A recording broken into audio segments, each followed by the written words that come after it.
guys, welcome to today's bbcan 9 updates and spoilers. Our house guests of the day are Jeff and Amy Jo White and Christine Caruso. Thank you all so much for the support. We could not do this without you, and we appreciate it so much. So thank you again. And if you guys want to be house guests of the day, check out our Patreon link in the info box below. It's only $1 for a holla. Alright, so when we left off yesterday, Jed is the new HOH, and he wants either Tera or Brayden to go this week. Now, we also saw Beth could potentially be pushing this week for him to target Kiefer instead, but we'll see what happens with that. Jed is planning on putting Tina and Tera up on the block, and then he's going to wait and see what happens with the power veto. It's going to be similar to Beth's HOH week when they're going to see what happens with that veto before they really make a decision on what they want to do. Alright, so Jed, Ty, and Beth, and Kiefer were chatting in the HOH room. Sunsetters minus Tina. They don't really, consider her a sunsetter anymore, but, you know. So, Jed says, if Tina or Tera come down this week, Brayden will be the replacement nominee. Now, the question is, do they send Brayden home, or do they break up Tina and Tera? A duo. They agree it wouldn't be a waste of a week this week to break up Tina and Tera. They're the last duo, but there's a trio. They're the last duo, and if one of them wins HOH, they're screwed. They're going to be targeted. So Tera is the preferred target this week, and Beth says the eviction order moving forward should be Tera, Brayden, and then Tina. I'm pretty sure that Beth does not want Kiefer in the final four. She's said it many times. I'm pretty sure she's just saying this eviction order because Kiefer is in the room with them. So Kiefer is like, I don't know, I'm kind of worried that I would go on a Brayden HOH. There's that chance. I mean, that's what Beth is kind of banking on at this point. I can't tell right now if Brayden would try and break up the trio or just go for Kiefer and try to be number 4. You know, it's tough to say. But Beth is like, no, I'm pretty sure that Brayden would go for Jed. Does she actually think this? Probably not. But Kiefer says, well, okay, I'm down to make a team move. So Kiefer ends up saying, if Brayden wins HOH next week, let's get him to put me up with Tina. I'll win the POV and we vote out Tina. Oh my god. What if you don't win the power veto? They're just gonna vote your ass out. Especially if Tina were to win POV and then one of the trio has to go up as a replacement nominee. They would still have the votes. You only need 2 votes next week to make something happen. They would have the votes to vote you out. So hopefully he was not serious about that idea. But anyway, Beth, Ty, and Jed were chatting in the Defender bedroom. And Jed says, depending on what happens with the POV, we could backdoor Brayden this week. We could make it happen. I'm waiting here for Beth to start pushing for Kiefer to go like she said she was gonna, but I haven't really heard it yet. She's dropped little bits here and there. Oh my god, if we get to the final 4 with Kiefer and he wins that HOH, we're screwed. But she hasn't really pushed for him to be the target this week.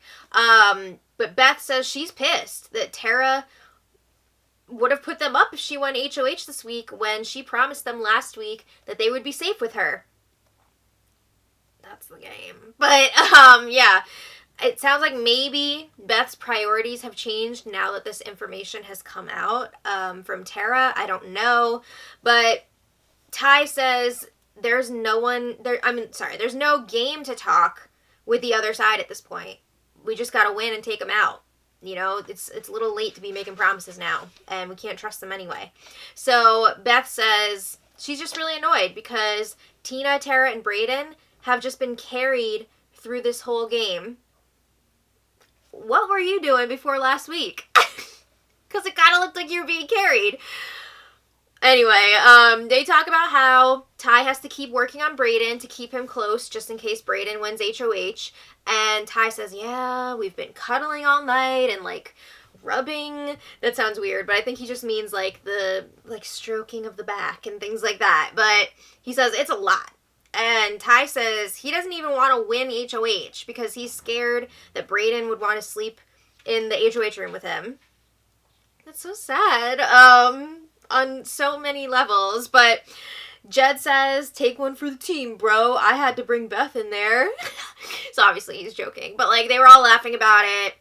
But oh, that HOH room, ever since Beth's HOH, that has now become Bang City.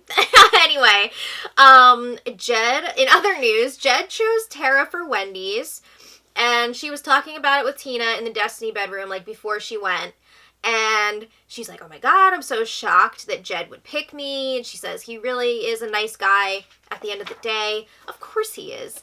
But she said that Jed probably wants to give her a chance to talk about her brother, so, like, she'll have something nice on the episode. And she's like, yeah, this just makes it harder for me to dislike Jed. Oh my god. So then Tina's telling her, yeah, just, like, go enjoy your Wendy's. And Tara's like, I won't, because I'm full. I already ate. She's always got something to complain about. She was complaining before that Beth didn't pick her for Wendy's and picked Ro, and now she's not happy that Jed picked her.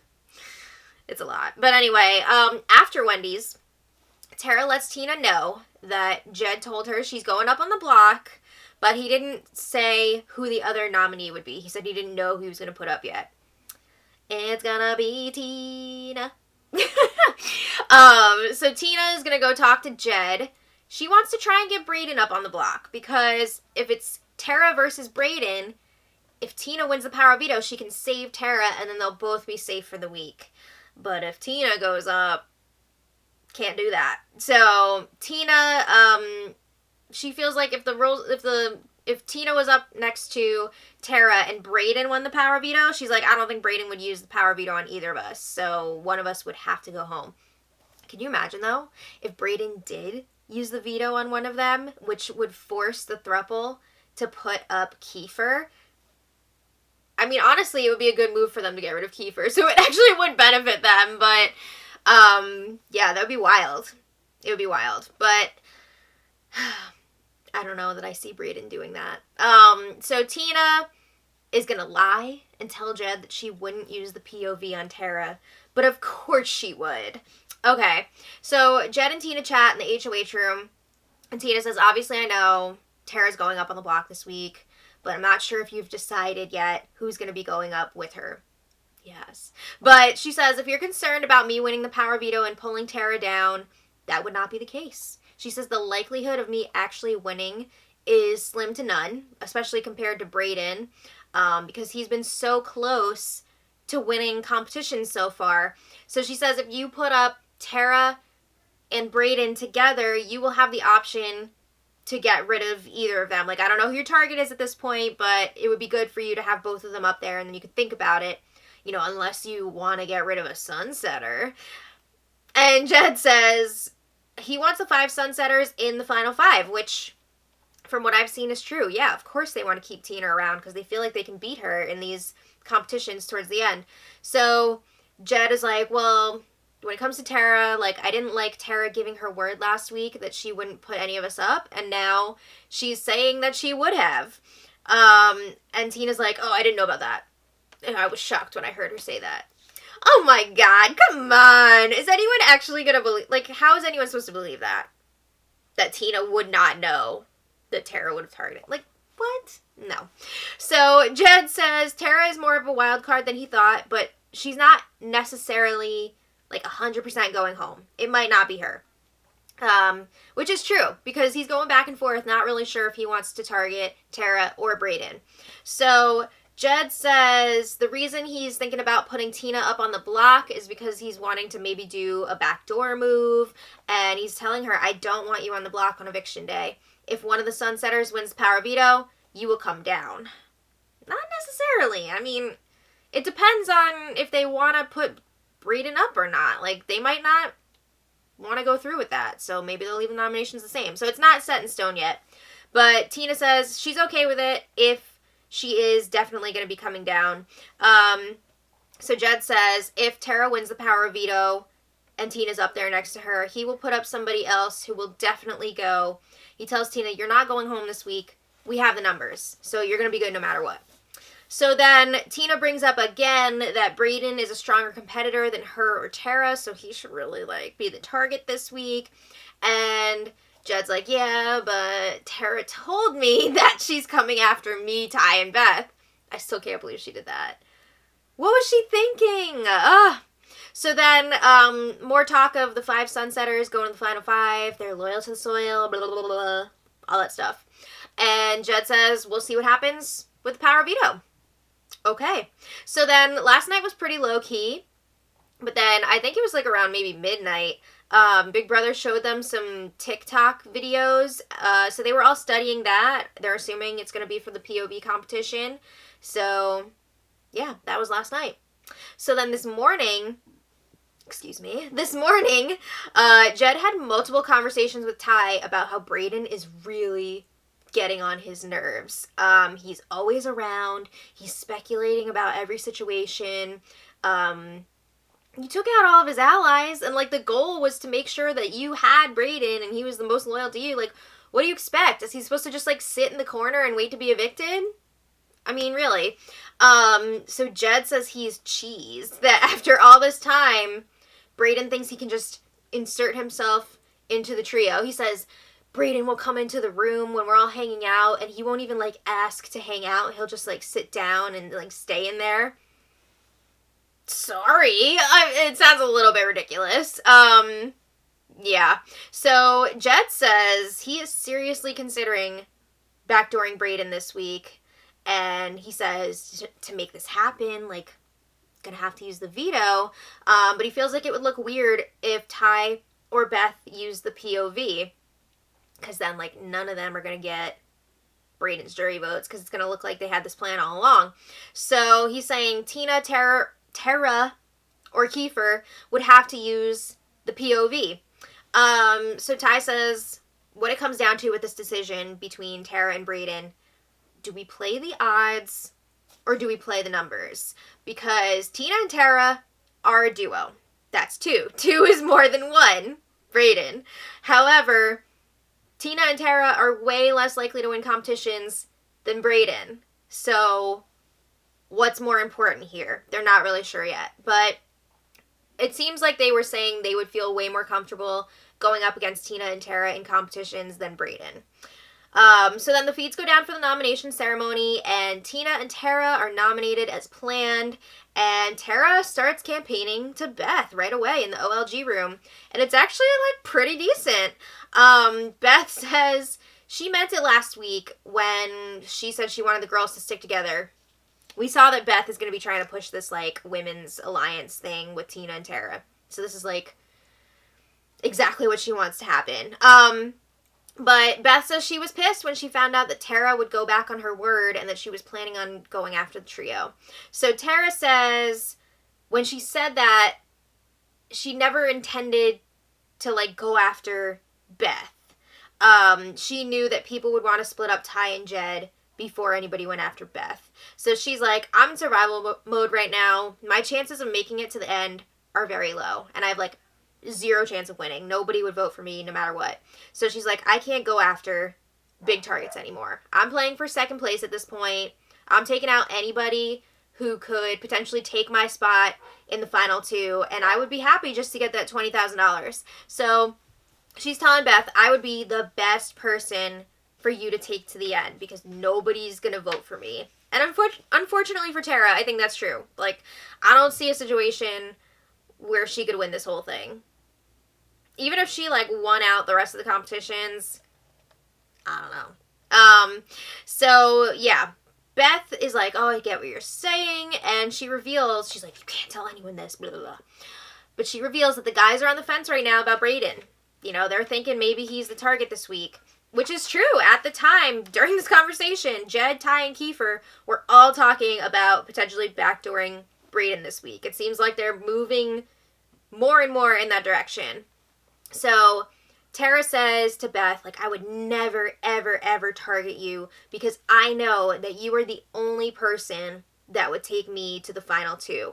Tina, yes, I'm really close to her, but she would never be in the position to be able to choose. For Tina to go to the final two, somebody's going to have to take her. She would not be the one making the decision.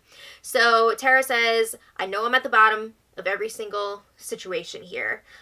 She says if she stays and she wins HOH, Brayden would be her target. Because, again, she's fighting for second place. You guys think this is for real, or is she just, like, saying this? Would she really target Brayden? That's crazy. But she says if I went for Jed, you guys would still get the credit for it with the jury, because you would be the ones voting him out. Like, I wouldn't even get credit for that.